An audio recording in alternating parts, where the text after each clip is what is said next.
Bonjour, buenos dias, good day, guten tag, konnichiwa, ciao, shalom, dobre dien. Hello to all the children of the world. Hi preschool friends, it's me Christina again, coming back to say hi and let you know how much I'm still missing you and thinking of you all. A lot of you sent me some pictures of some of the signs of spring that you have been finding in your backyard or on walks. Some of you sent me pictures and videos of some pussy willows that you found, and it sounds like you've been trying to learn that song, which is so exciting. I wanted to show you, I showed you last week on our video some green buds that I brought inside from my lilac branch, and they were all tight and closed up tight. And I brought some inside and I put them in water, and I want to show you what happened. Look, they've opened up, their little leaves are popping open, and teeny tiny little lilac buds are beginning to form. So if you have any branches on bushes in your backyard, like lilac bushes or anything else, you can ask your parents if you can clip a few and put them in water and start to watch them open up. And it's really nice to have some spring green inside this time of year as we watch everything start to blossom around us in our backyards. Another sign of spring that I've been noticing a lot of these last couple days that I forgot to talk about in my last video is mud. There is mud everywhere. There's mud in my backyard. There's mud on the dirt roads. If you're going into the woods, you might see some mud. And if the trails are super muddy, then that's a sign that we have to be careful and not walk on super muddy trails, because it can be bad for all the wildlife that grows around there. So it's something to remember for this time of year. Sometimes we call this season mud season in Vermont because there's so much mud. But one of the biggest signs of spring that I've been excited about the last couple days are birds. The birds are everywhere. If you remember, in the fall, we talked a lot about how animals prepare for winter. We talked about how some animals adapt and they grow long, warm fur to keep their bodies warm. They get bigger and they store more fat in their body. They collect food for their burrows to keep eating all winter long. And some animals hibernate or sleep through the winter or stay very sleepy in their dens or in their burrows. And other animals migrate, and they go somewhere that's warmer where they can find food and they don't have to grow new fur, new feathers. And some of those kind of animals are birds, and all of our backyard birds, a lot of them flew to warmer weather during the winter here in Vermont, and now that it's spring, they've come back. So today I'm going to try a little game with you. This is something that we would be doing if we were at school together. I'm going to play some bird sounds from my phone that I found. There's a little picture of Hawken on my phone. And this is something that you can do at home. I'm going to send your parents a link so they can find some bird sounds to play with you. And I'm going to play a bird sound, and I'm going to give you a second to try to guess what it is, and then I'll show you a picture of what that bird is. Okay, so I'm wondering if you have noticed any of these bird sounds in your backyard or in the woods when you've been going on walks or in your neighborhood. So here's the first one. Listen carefully.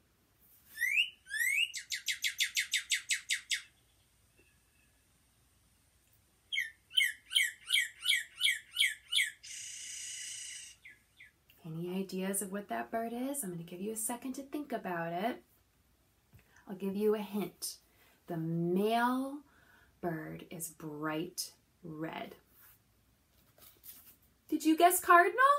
Because that was a cardinal sound. The cardinals are everywhere. I've been noticing them in my backyard, on tall tree branches, and the male cardinal is bright red, so it's really fun to see them. And it has this little crest at the top of its head. The female cardinal, the girl cardinal, doesn't have nearly as bright red feathers, but it still has an orangey red beak and has a couple little red feathers, but it's more brown. So that was the cardinal. Okay.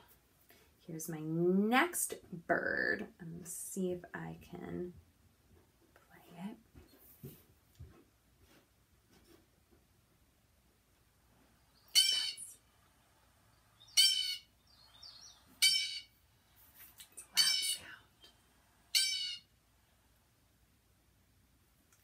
take a second and think if you've heard that bird sound in your backyard. I'm going to give you another hint. It's blue and it's big. It's kind of a bigger backyard bird. Any ideas?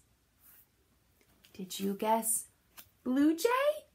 Because that was a blue jay sound. Blue jays are very big compared to other backyard birds, and they make a loud sound. That was a really loud sound the blue jay made. And sometimes if you can see the blue jay on a branch when it's making that loud bird call, kind of moves its head up and down while it's doing that. Hawken and I were watching one outside our window the other day, and we really saw it moving its head and bobbing while it was making that loud sound. That's a blue jay. All right, this next bird is my favorite bird, and every time I hear it, it reminds me that spring has sprung. And it's one of the first bird sounds that you usually hear when birds come back to Vermont.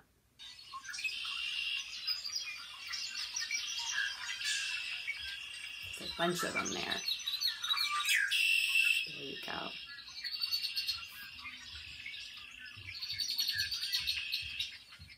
Any ideas of what that bird is?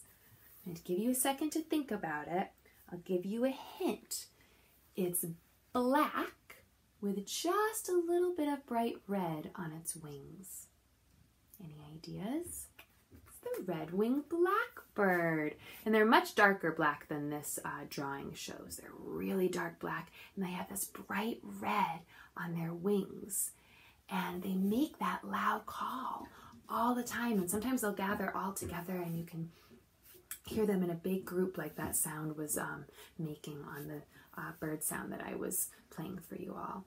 And once the marshes and the ponds start to come back to life and become greener and more filled with bugs and other creatures, the red-winged blackbirds will move over to the marshy areas. But right now we're hearing them in our backyards, which is really special. That's my favorite bird. Let's see, what's my next bird I'm going to try to trick you with? Oh, this is a one you might recognize. Are you ready?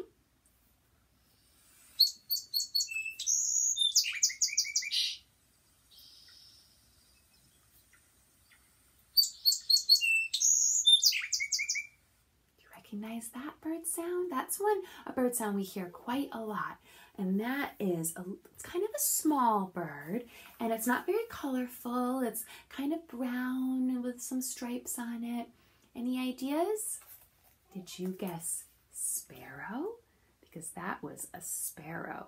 And this one is a picture of a field sparrow, and there's sparrows that live in cities and neighborhoods and yards and fields all over the place, and they're little small birds, but they make such a beautiful sound. So sparrow is a special one to see. The last bird call I'm going to do is another big sign of spring when we see these birds all around. Let's see if you can guess it.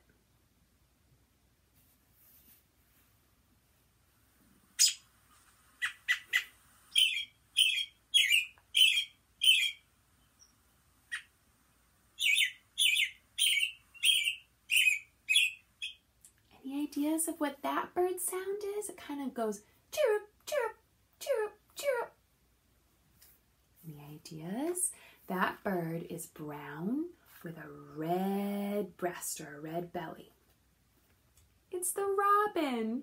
I have two nice pictures. I have this picture card of a robin. I also have this beautiful watercolor painting of a robin that I've been saving for years because I just love it so much.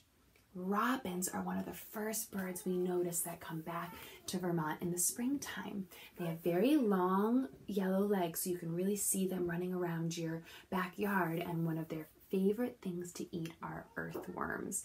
And this is the time of year that earthworms start coming up from the ground. They're coming up from hibernation as the earth starts to warm up. And the robins love to run around in our backyard and see if they can collect robins. So today's song that I'm going to teach you is about a robin. And this song is called Robin in the Rain. It's a Raffi song, so you might be able to look it up to hear Raffi singing the song to you. And a lot of times we see robins running around in the rain because that's when the worms come up from their tunnels. Because when the rain floods the worm tunnels underneath the ground, they have to come up to the surface and that's when a robin comes along for a tasty treat. So I'm going to teach you this song. It has some fun hand motions, and it's called Robin in the Rain. It's not a rainy day today, but I think the next couple days are supposed to be rainy. So this is a good song to sing when you're inside looking out your window for some robins, or if you get suited up in a raincoat or a rain suit and go searching for those robins in the rain. You ready? Robin in the rain, such a saucy fellow. Robin in the rain, mind your socks of yellow. Running in the garden on your nimble feet. Digging for your dinner with your long, strong beak. Robin in the rain, you don't mind the weather. Showers always make you gay. Bet the worms are wishing you would stay at home. Robin on a rainy day, don't get your feet wet. Robin on a rainy day. Isn't that a fun song? I love singing about robins. And a lot of times we hear the saying that April showers bring May flowers. So this time of year, now that we are in the month of April, we might see some rainy days, and that can be kind of frustrating, but that means that more and more flowers will grow, and we'll start to see more beautiful signs of spring. So keep searching for those signs of spring. Listen out for the bird calls. See if you can become a bird identifier. And next week, Haley is going to send out a video, and she's going to read some stories for you all. So I hope you're all doing well. I miss you and I love you, and I'll be coming back to you with another video soon. Bye, everyone.